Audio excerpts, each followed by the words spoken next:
رجب شریف کی بہت زیادہ فضیلت اور اسلام کی بہت زیادہ برکات بھی ہیں۔ حدیث مبارکہ میں ہے میرے اور آپ کے آقا و مولا حضور نبی پاک صلی اللہ علیہ وآلہ وسلم کا فرمانے کا نشان ہے۔ فرمایا رجب شہر اللہ، رجب اللہ کا مہینہ ہے۔ اور یاد رکھ لیجیے یہ 12 کے 12 مہینے اللہ تعالیٰ کے ہیں، جسے رحمت دو عالم صلی اللہ علیہ وآلہ وسلم کہیں کہ یہ اللہ کا مہینہ ہے۔ اس ماہ کی کتنی زیادہ شان، کتنی زیادہ عظمت ہوگی۔ فرمایا رجب شہر اللہ و شعبان شہری و رمضان شہر امتی۔ سن لیجیے توجہ سے کرم، رجب اللہ کا مہینہ، شعبان حضور علیہ السلام نے فرمایا میرا مہینہ، اور رمضان مبارک میری امت کا مہینہ۔ جب رجب کا مہینہ آتا میرے اور آپ کے آقا مولا حضور علیہ السلام یہ دعا مانگا کرتے تھے کہ اللہم بارک لنا فی رجب و شعبان و بلغنا رمضان۔ اے اللہ تو ہمارے لیے رجب اور شعبان میں برکتیں عطا فرما، رجب میں بھی اور شعبان میں بھی برکتیں عطا فرما، اور ہمیں رمضان المبارک تک پہنچا۔ یہ حضور علیہ السلام ماہ رجب کے اندر یہ دعا مانگا کرتے تھے۔ یعنی یہ جو ماہ رجب ہے، اب اس کے آگے جو ماہ آئے گا وہ شعبان کا ہوگا، پھر اس کے آگے رمضان المبارک ہوگا، یعنی بالکل ہمارے قریب قریب یہ برکت والے مہینے آپ پہنچے ہیں۔ رجب بھی برکت والا مہینہ ہے، شعبان بھی برکت والا مہینہ ہے، اور رمضان المبارک کو پھر ہر خاص و عام ادنا و اعلیٰ ہر کوئی جانتا ہے کہ رمضان المبارک تو بہت ہی زیادہ برکت والا مہینہ ہے۔ اس ماہ کی کتنی برکتیں ہیں، اس ماہ مبارک کی کتنی عظمتیں اور شان ہے۔ حدیث مبارکہ میں ملتا ہے، پہلے ایک بزرگ علامہ صفوری رحمت اللہ تعالی علیہ فرماتے ہیں کہ رجب المرجب یعنی یہ جو مہینہ ہے یہ بیج بونے کا مہینہ ہے، اور شعبان جو ہے یہ آبپاشی کا مہینہ ہے، اور رمضان مبارک جو ہے یہ فصل کاٹنے کا مہینہ ہے۔ فرمایا کہ جو رجب کے اندر عبادات کرتا ہے، ذکر و اذکار کرتا ہے، تسبیحات کرتا ہے، نوافل پڑھتا ہے، وہ نیکی کا بیج بوتا ہے، اور پھر جو اسے آنسوؤں کے ذریعے آبپاشی کرتا ہے، فرمایا کہ اسے سراب کرتا ہے، رجب میں عبادت کے ذریعے اس بیج کو بوتا ہے، شعبان میں بھی گریا زاری رب تعالیٰ کی بارگاہ میں آہو ہوگا، رو رو کر اپنے رب کو مناتا ہے۔ تو فرمایا کہ رمضان المبارک میں یہی بندہ پھر رب تعالیٰ کی رحمت بھری فصل کو اٹھاتا ہے، یعنی رجب کے آتے ہی رمضان المبارک کی تیاری کر دینا شروع کریں۔ یعنی یہ جو ماہ رجب ہے اس کے اندر زیادہ سے زیادہ نیکی کا بیج بویا ہے، رو رو کر آنسو بہا کر آبپاشی کی جائے، مولا ان عبادات کو قبول فرما۔ تو فرمایا کہ جب رمضان المبارک آتا ہے تو وہ بندہ پھر اپنی فصل جو رحمت کی شکل میں پھر وہ کاٹتا ہے. یعنی یہ تینوں ماہ برکت والے ہیں، رجب بھی، شعبان بھی، رمضان بھی. اور حضور نبی پاک صلی اللہ علیہ وآلہ وسلم کا فرمان جو حضرت ابو امامہ رضی اللہ تعالیٰ عنہ سے روایت ہے کہ مدینے کے تاجدار آمنہ کے لال حضور علیہ السلام نے فرمایا کہ 5 راتیں ایسی ہیں جس میں رب تعالیٰ کی بارگاہ میں مانگا جائے تو رب تعالیٰ دعاؤں کو رد نہیں فرماتے. اللہ تبارک و تعالیٰ دعاؤں کو قبول فرماتے ہیں. 5 راتیں ایسی ہیں. تو صحابہ کرام نے عرض کی یا نبی اللہ وہ 5 راتیں کون سی ہیں؟ فرمایا رجب کی پہلی رات یعنی چاند رات. اس رات کے اندر جو بھی دعا مانگی جائے اللہ تعالیٰ مانگنے والے کی دعا کو قبول فرماتے ہیں. دیکھیے کتنی بڑی عظمت والا مہینہ ہے چاند رات، جو رجب کی چاند رات. جو بھی نیک حاجت اپنے رب کی بارگاہ میں مانگے فرمایا رب تعالیٰ اس کی نیک حاجت کو پورا فرماتے ہیں. اور دوسری فرمایا شعبان کی 15ویں رات یعنی شب بارات کی رات. پہلی تو قبولیت والی رات ہے، فرمایا وہ رجب کی پہلی رات جس رات چاند نظر آئے، چاند رات جسے کہتے ہیں، فرمایا وہ رات قبولیت کی رات ہے. دوسری رات 15 شعبان المبارک یعنی شب بارات کی رات، فرمایا یہ بھی رات قبولیت کی رات ہے. اس رات میں بھی اللہ کی بارگاہ میں جو بھی کوئی مانگتا ہے اللہ تعالیٰ مانگنے والے کی نیک حاجت اس کی نیک دعا کو قبول فرماتے ہیں. اور تیسری فرمایا کہ شب جمعہ یعنی جمعرات اور جمعے کی درمیانی رات، جمعرات اور جمعے کی درمیانی رات، فرمایا یہ رات بھی قبولیت کی رات ہوا کرتی ہے. یعنی جو اس رات بھی اللہ کی بارگاہ میں مانگتا ہے اللہ اس کی بھی دعا کو قبول فرماتا ہے. یہ آمنہ کے لال مدینے کے تاجدار حضور نبی پاک صلی اللہ علیہ وسلم کا فرمان ہے. اور فرمایا عید الفطر یعنی چاند رات،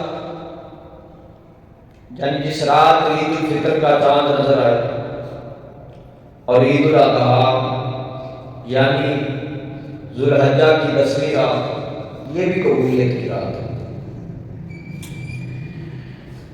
اور ان راتوں کے اندر جہاں دعا قبول ہوتی ہے وہاں اور کیا ہوتا ہے؟ فرمایا کہ اللہ تعالیٰ اس رات کے اندر جو عبادت ثواب کی نیت سے اللہ تعالیٰ کو راضی کرنے کی نیت سے عبادت کرے اور ان راتوں کے اندر جو بھی اہتمام کرے تو فرمایا اللہ تعالیٰ اس بندے کو جنت عطا فرما دے. ان راتوں کی اتنی برکت ہے، ماہ رجب کی بڑی برکت ہے. اور ماہ رجب کے اندر ایک ایک دن کے روزے کی بڑی برکت ہے. ایک ایک دن کے اندر اگر روزہ رکھا جائے، عبادت کی جائے، تسبیح کی جائے، جو بھی کچھ کیا جائے، ہر چیز کی اتنی برکت ہے. ایک حضور علیہ السلام کا فرمانے عالی شان یہ بھی ہے، حضرت سیدنا انس بن مالک رضی اللہ تعالیٰ عنہ سے روایت ہے کہ حضور علیہ السلام نے فرمایا کہ جنت کے اندر ایک نہر ہے جس کا نام رجب رکھا ہے، جسے رجب کہا جاتا ہے. فرمایا کہ وہ دودھ سے زیادہ سفید ہے، شہد سے زیادہ میٹھی ہے وہ نہر. ہے کہاں؟ جنت میں.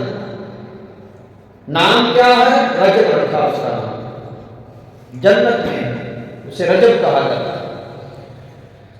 تو فرمایا اس نہر سے کوئی اور نہیں پیے گا. فرمایا جو کوئی رجب کا ایک روزہ بھی رکھے گا اللہ تعالیٰ اس نہر سے اسے پانی عطا فرمائے گا. یعنی ماہ رجب کے نام سے جنت میں ایک نہر ہے. یہ جو ماہ رجب ہے اسی کے نام سے رجب کہا جاتا ہے. جنت کے اندر ایک نہر ہے. فرمایا دودھ سے زیادہ سفید ہے اس کا پانی، شہد سے زیادہ میٹھا ہے اس کا پانی. اس دودھ سے زیادہ سفید، شہد سے زیادہ میٹھے پانی سے سیراب کون ہوگا؟ حضور علیہ السلام نے ارشاد فرمایا جو کوئی بھی رجب کا ایک روزہ رکھے گا اللہ تعالیٰ اسے اسی نہر سے پانی پلائے گا۔ یعنی ماہ رجب کا ایک روزے کے بدلے اللہ تعالیٰ اتنا انعام عطا فرمائے گا کہ اسے جنت کے اندر بہنے والی نہر سے اسے پانی پلایا جائے گا۔ اور حضرت انس بن مالک رضی اللہ تعالیٰ عنہ کا دوسرا قول ہے جو حضور علیہ السلام کا فرمان نقل کرتے ہیں، فرمایا جس نے رجب کا ایک روزہ رکھا، ماہ رجب کا ایک روزہ رکھا تو اسے ایک سال کے روزے کی طرح اسے اجر و ثواب دیا جائے گا۔ ماہ رجب کے ایک روزے کی اتنی برکت ہے، جس نے رجب کا ایک روزہ رکھا تو وہ ایک سال کے روزے کی طرح ہوگا، ایک روزہ ایک سال کے روزے کی طرح ہوگا۔ سنتے چلے جائیے حضور علیہ حضرت انس بن مالک آپ روایت کرتے ہیں جس نے 7 روزے رکھے، فرمایا مدینے کے تاجدار آمنہ کے لال نے فرمایا اللہ تعالیٰ اس آدمی پر جہنم کے 7 دروازوں کو بند فرما دے گے۔ اور جس نے رجب کے 8 روزے رکھے، فرمایا جنت کے دروازے 8 ہیں، من جنت ثمانیۃ ابواب، جنت کے 8 دروازے ہیں، فرمایا جو رجب کے اندر 8 روزے رکھے گا اللہ تعالیٰ اس کے لیے جنت کے 8 دروازے اس کے لیے کھول دیے جائیں گے۔ یعنی ماہ رجب کے ایک روزے پر اتنی برکت ہے، اگر کوئی ایک روزہ رکھے تو اسے سال بھر کے روزے کے برابر اجر و ثواب دیا جائے گا۔ اگر کوئی 7 روزے رکھ لے تو اس کے لیے جہنم کے 7 دروازے بند کر دیے جائیں گے۔ اگر کوئی 8 روزے رکھ لے تو اس کے لیے جنت کے 8 دروازے کھول دیے جائیں گے۔ اور حضور نبی پاک صلی اللہ علیہ وآلہ وسلم نے ارشاد فرمایا جس نے ماہ رجب کے اندر 10 روزے رکھے وہ اللہ تعالیٰ سے جو کچھ بھی مانگے گا میرا رب تعالیٰ اسے عطا فرمائے گا۔ سبحان اللہ۔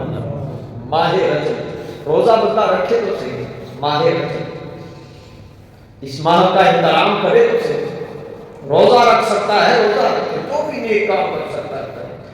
اسی لیے فرمایا جو رجب ہے یہ بیج بونے کا مہینہ ہے، شعبان آباشی کا مہینہ ہے، رمضان جو ہے فصل کاٹنے کا مہینہ ہے۔ رجب سے جو تیاری کرنا شروع کر دیتا ہے عبادات، ذکر و اذکار، روزوں کے ذریعے، صدقہ و خیرات کے ذریعے، آنسوؤں کے ذریعے، گریہ و زاری کے ذریعے اپنے رب کو راضی کرتا ہے۔ فرمایا جب رمضان المبارک آتا ہے تو وہی بندہ رب تعالیٰ کی رحمت، اس کی برکت، اس کے فضل، اس کے کرم سے اس بندے کو مالا مال کر دیا جاتا ہے جو رجب اور شعبان کو یوں ہی گزار دے غفلت کے اندر۔ فرمایا جس طرح فصل سے کاٹنی چاہیے فصل ملتی ہے پھر اسی طرح نہیں ملے۔ حضرت سیدنا ابو ہریرہ رضی اللہ تعالیٰ عنہ فرماتے ہیں ان ماہ کو اللہ تعالیٰ نے اتنی برکتیں دی ہیں، اتنی شانیں دی ہیں، اسی ماہ کے اندر میرے اور آپ کے آقا مولا حضور نبی پاک بولتے صلی اللہ علیہ وآلہ وسلم اسی ماہ کی 27 تاریخ کو حضور علیہ السلام معراج پر بھی تشریف لے کر اسی ماہ رجب کی 27 تاریخ کو حضور علیہ السلام معراج پر تشریف لے کر اور حضرت ابو ہریرہ رضی اللہ تعالیٰ عنہ روایت فرماتے ہیں جو کوئی شخص 27ویں رجب کا روزہ رکھے تو اللہ تعالیٰ اس کے لیے 60 مہینوں کے روزوں کا ثواب اس بندے کے نامہ اعمال میں لکھ دیا جاتا ہے۔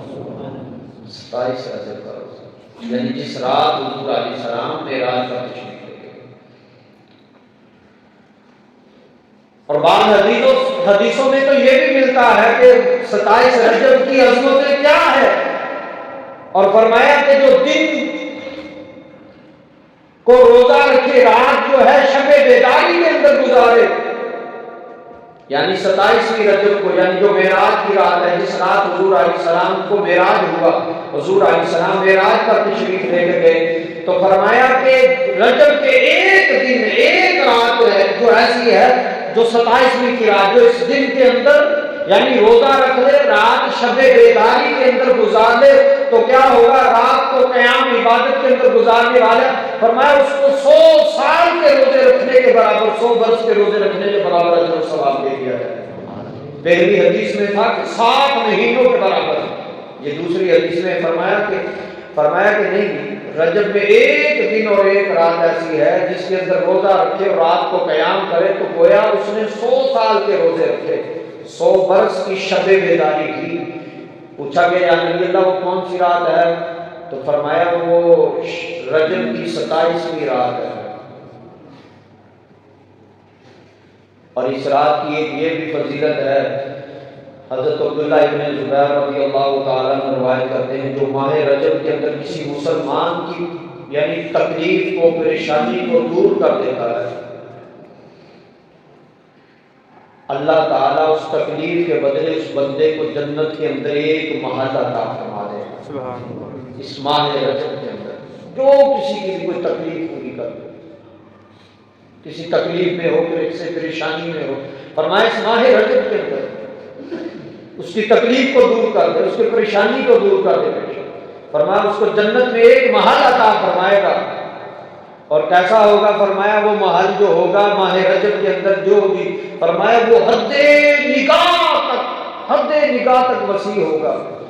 کس کے لیے ہوگا؟ جو ماہ رجب کا اکرام کرنے والا، احترام کرنے والا۔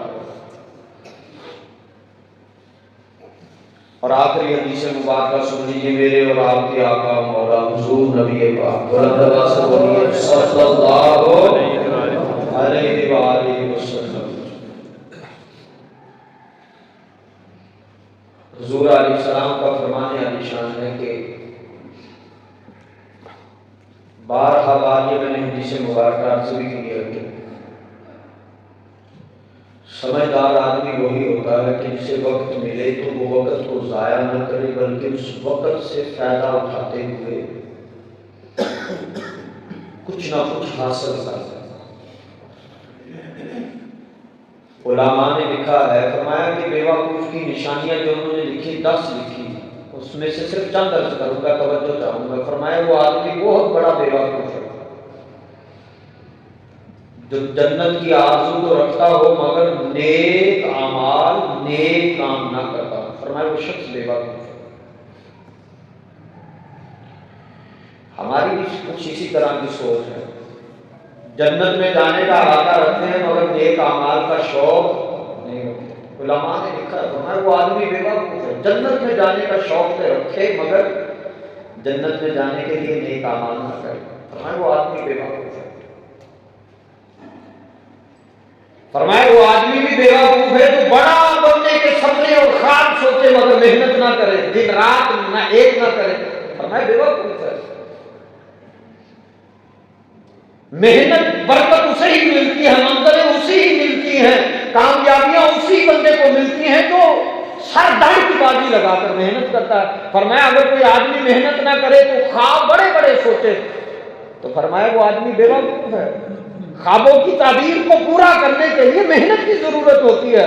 فرمایا وہ آدمی جو جنت میں جانے کا شوق رکھتا ہو مگر عبادت نہ کرے، نیکی نہ کرے، وہ بیوقوف ہے۔ جو بڑا بننے کا سپنا رکھتا ہو مگر محنت نہ کرے، کوشش نہ کرے، فرمایا وہ بیوقوف ہے۔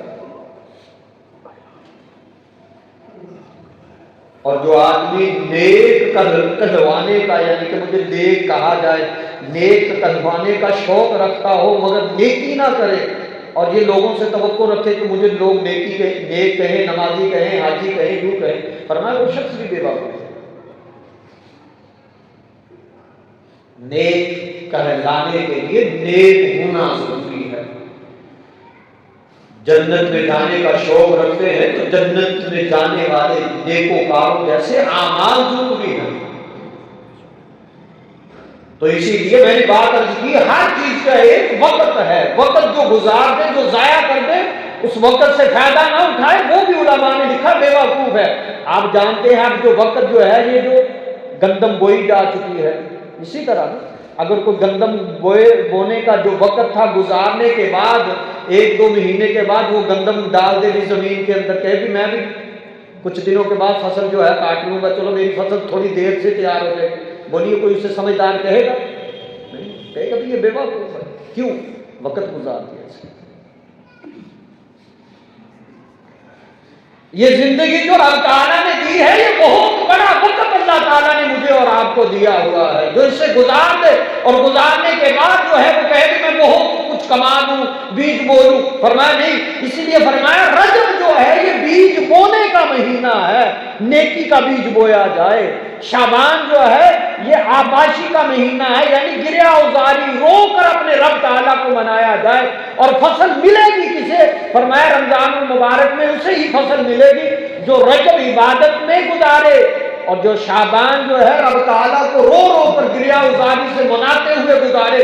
جب رمضان المبارک آئے گا رب تعالیٰ اسے فصل سے مالا مال فرما دے گا۔ تو عرض کرنے کا مقصد یہ ہے کہ اگر میں اور آپ یہ چاہتے ہیں رمضان کی برکتیں ملیں تو آج شعبان سے ہی شروع کر دیں، عبادت کرنا، پرہیزگاری اپنانا، ذکر و شکر کرنا، خیرات کرنا، نیکیوں کا اہتمام کرنا، آنسو بہانا شروع کر دیں۔ پھر وہ دن وہ دور نہیں ہوں گے کہ جب رمضان مبارک آئے گا تو پھر کیا ہوگا، برکتیں آپ کے اوپر چھم چھم برسنا شروع ہو جائیں گی۔